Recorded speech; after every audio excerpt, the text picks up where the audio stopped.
It's January 2024. This is a time of year when a lot of new painting projects are starting for the year. If you are starting your first painting project, or maybe your third or fourth painting project, and you've made a ton of mistakes like I have over this past year, then stick around. We're going to discuss some stuff, and I'm going to let you know some things that I wish I had realized or wish I had known when I started painting only a year ago. Hi, I'm Andi. Welcome back. I'm so happy that you're here. Yes, like I said, I've only been painting for a year. I started painting 1 year ago, and mistakes were made. A lot of mistakes were made. And it's my own fault. Some of the things I'm going to tell you today, if I would have thought of them, or if I would have known about them, or if I would have watched more painters, then I probably wouldn't have made those mistakes. So I am still a rookie. I am still a baby painter. I do not have all the answers. However, hopefully I have some. A year and a half ago, I didn't even know what a painting project was or that it even existed. To me, hitting pan in your makeup, like hitting the bottom and seeing that little pan, that was sad. Why do you want to use up your makeup? And then I amassed this hoard of makeup, and most of it is sitting on the shelf not getting used. So that's money sitting on my shelf not getting used, and now I get it. I get why people are trying to finish their blushes and their eyeshadow palettes and their foundations and their skincare and hair care and body care and all of that, because it's just money sitting there on the shelf. So this past year, I've kind of been on this journey of conscious consumerism. I don't know why that's so hard for me to say. Conscious consumerism.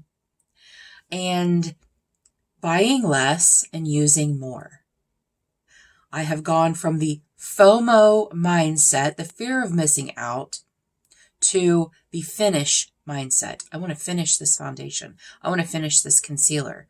I have this many concealers in my collection. I have this long before they go bad. I need to finish them or else they're going to go bad, and that's just a waste of money. So that's why I started painting last year and why I am really ramping it up this year to get use on my products, to use some up, just to touch some of them. So before you start a painting project, what do you want to accomplish? What do you want to accomplish with this project?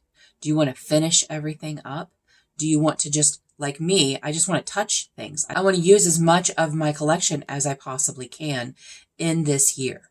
Maybe you have a lot of skincare, a lot of hair care, and you want to finish all of those things this year. There is a group on Facebook called the Fantastic Ladies. You do have to be accepted into the group. You have to request to join. But there are some veteran painters on there. It is a great support system. You just ask a question. People are so nice. The admins are great.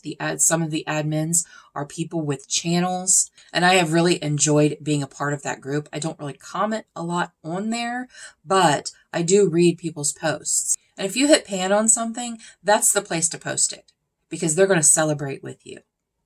I could tell, a friend of mine or friends of mine that I hit pan on this eyeshadow, and they're going to be like, okay, all right.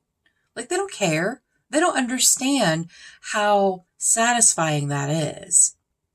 So they're not going to care as much as these people in this group, especially for painting.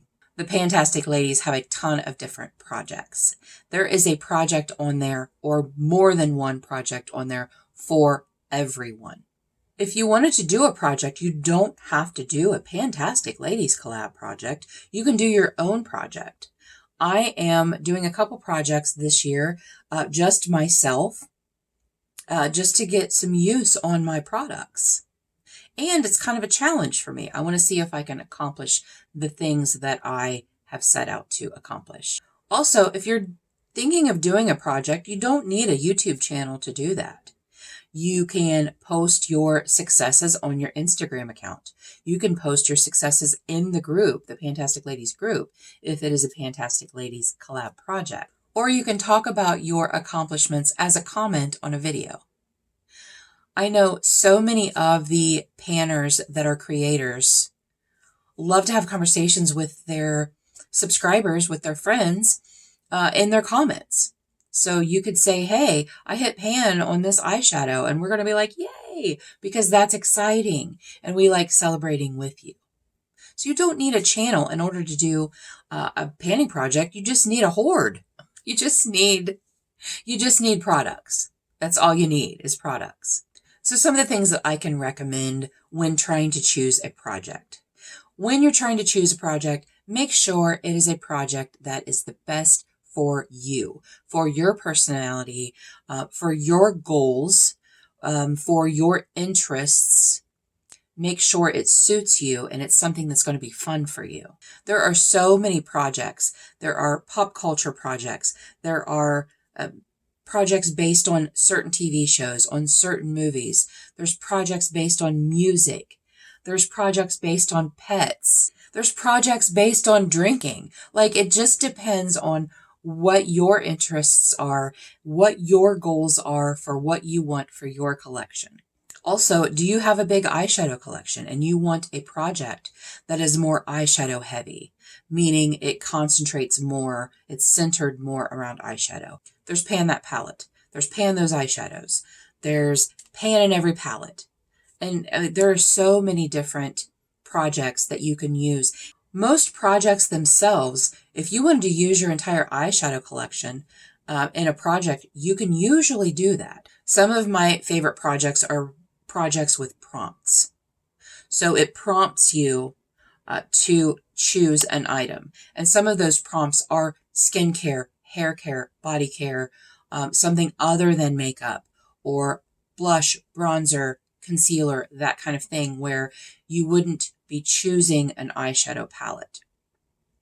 But there are definitely projects out there that if you just wanted to use your entire collection, your entire eyeshadow collection and nothing else, you could totally do that. If you have a huge collection of everything, if you have a hoard of makeup, skincare, hair care, body care, just beauty products in general, in most projects, you can incorporate all of those things into the project. I have been very makeup heavy on the projects, the couple projects that I had done. So a project that I'm doing this year is called Beauty A to Z, and you pick a product that corresponds to every letter of the alphabet.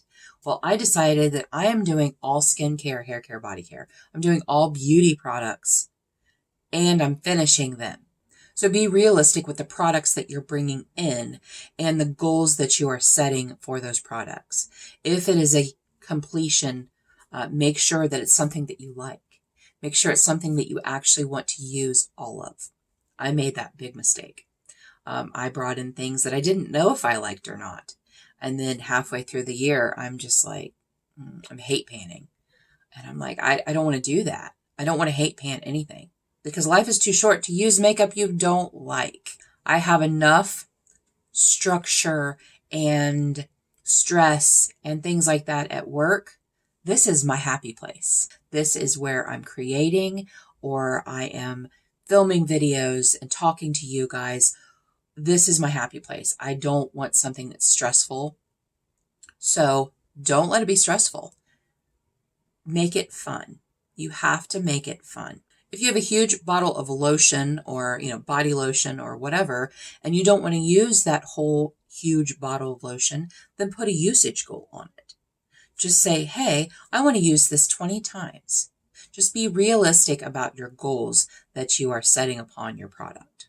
I brought in a lipstick to my deck of painting project last year, and the prompt was in it for the long haul. So you pick something and you put a very large usage goal on it. I picked a lipstick that I hadn't used in probably 2 years, and I set a 50 use goal on it. I started in May. By December, I had only used it 25 times. So I failed miserably on that certain prompt because I wasn't realistic about what I was putting in. If I was using something for a long time, I should have used something that I know I like and that I was okay with using every day for the next 2 months. So if you're being realistic with your products and with your goals, your painting journey is going to go a lot smoother. I had a project that I was doing, and I just recently decided to exit stage left and not do it anymore, because I was not realistic about my goals, and I was not realistic about the products that I brought in. I made it very makeup heavy, and I didn't realize until I started watching other people doing that project. I could have had skincare in it. I could have had body care, hair care, beauty, any beauty item in there. And I was like, oh, I did a bad thing. Like, I was not happy with myself. And it's because I didn't pay attention to what I was doing. I was just trying to find things to fit the theme of that project. When you're watching creators do projects, most of the time they will describe the project while they're doing it. And I think the best way to learn how to do a project is to watch these creators. So watch other painters, watch other people doing these projects, and watch how much fun they're having doing the projects. And also celebrate with them when they are meeting a goal. And if they don't meet their goal, it's okay, because don't take it that serious. Don't take it that serious. Have fun. You need to have fun with your painting journey. I will have a list of painting creators in the description box below. I recommend you go check them out. Some of them are veteran painters. They've been painting for a while. They know exactly what they're doing, and they are not messing around. And then some of the people down there are just people that I enjoy watching because they're fun. Maybe they haven't been painting a long time, but follow through that journey with them. But they're fun people to hang out with for that 20 minutes, that 15 to 20 minutes while they're doing their update. So I will have their channels linked in the description box below. I do recommend you go check them out. I look at last year as kind of like a pre-trial run. It's where I've learned, where I've made mistakes, and I've learned from those mistakes.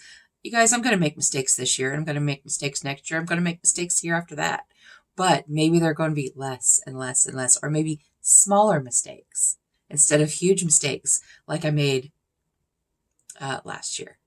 I hope that this has helped you. I hope I have answered some questions that maybe you had in the back of your mind, or maybe something that maybe you didn't even think about. So if you haven't already, hit that subscribe button if you like makeup content, beauty content, conscious consumerism, and some panning thrown in there.